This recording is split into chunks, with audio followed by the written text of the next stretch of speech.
Good afternoon, it is The Social. We're on talkSPORT 2. Sam Ellard and Fleck for the United View. We're with you until 5 o'clock this evening. We're now going to talk all things Manchester United. Let's talk about the Manchester United protest group who has slammed the club's current plight ahead of a planned march against the Glazers this weekend. United to host Arsenal at Old Trafford on Sunday. They're currently on course for their worst season of the Premier League era. 14th in the table, knocked out of the FA Cup on Sunday, while they're also set to make up to 200 redundancies in the coming weeks, with more cost-cutting measures brought in by part owners INEOS. United fans are laying most of the blame for their decline at the Glazers' door and will protest against the club's majority owners ahead of the Arsenal match. Fans have been encouraged to wear black to represent how the club is slowly dying, with the protest group also claiming this is United's worst crisis in almost 70 years. Flex, look, obviously you're a big prominent voice in the Man United fan base. You do lots of great work there. What are your thoughts on these protests? Are you for it? Is this the right thing to do? I'm always for fans, voicing their opinion against an ownership that has quite frankly run Manchester United into the ground. So every Manchester United fan, I think, is for voicing frustrations towards the people who are culpable for what's happened, and that's the Glazer family, first and foremost. So I do think it's important. I think that United fans have had just enough. It's as simple as that. I think when the Glazers were looking at strategic alternatives or possible sale of the football club, it was made very clear by United fans, full sale only. That's what Man United fans wanted. We didn't get that. And we still want a full sale. It's been a partial sale to Sir Jim Ratcliffe, and since he's come in with INEOS, things have got worse. I understand that they couldn't fix all of the failings of the previous regime or the main regime, the majority owners, the Glazers. They couldn't fix everything within a year, but they haven't done a lot in the way of improving things. So they have become somewhat complicit in a lot of the things that have gone wrong in the last 12 months, which then subsequently leads them to sort of being on the same side as the Glazers, is how it's coming across. So I understand completely why there's going to be a protest. I understand completely why fans, we have to stay loud.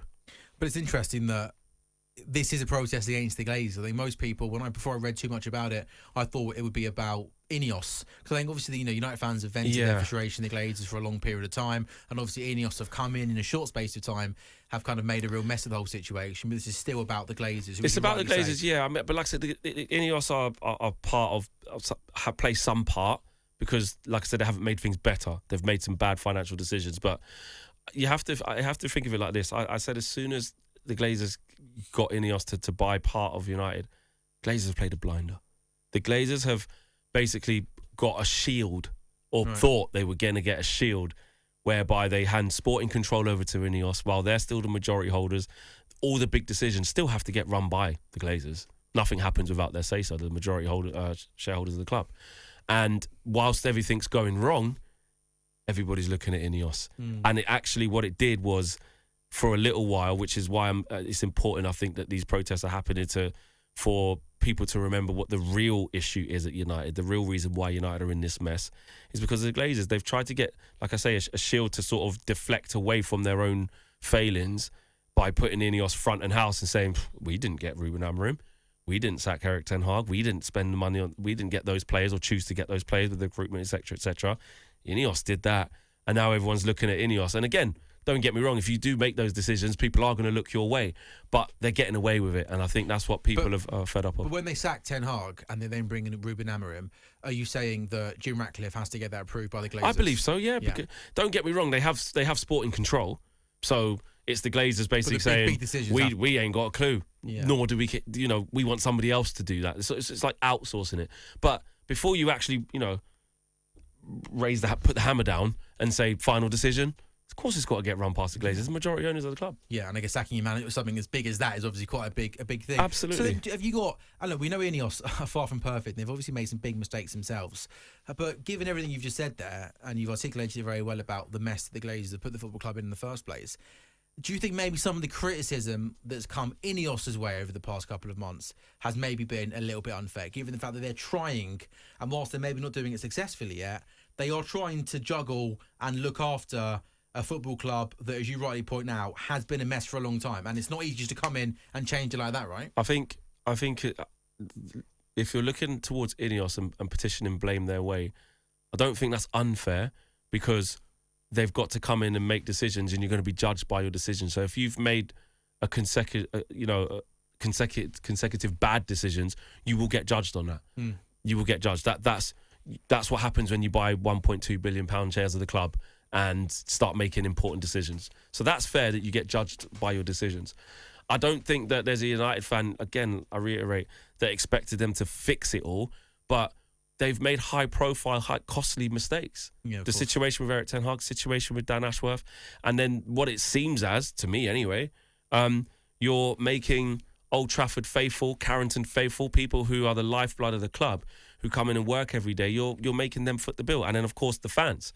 So those decisions are going to be highly scrutinised. Absolutely, Sir Jim Ratcliffe's going to have to take a lot of flack from that. I've said it many times on the show before about how I think Sir Jim Ratcliffe's success has come sort of with working with products, etc. And now he's working with people. The track record isn't so good, and I think he's not scared to make ruthless, strong, striking decisions. That's fine, but he doesn't strike me as someone who particularly cares about the sentimental side, or not even the sentimental side, the human element of it. Because you could argue that, listen, to shape up Manchester United, it can't be based on sentiment. I understand that. I understand there has to be tough business decisions to be made, and an unfortunate part of that are some casualties of the workforce. I understand that, but the way they've gone about it, which is the complete lack of communication, and also the types of decisions they're making, which in the grand scheme of things do more to sabotage the environment of the football club versus the actual saving in financial figures.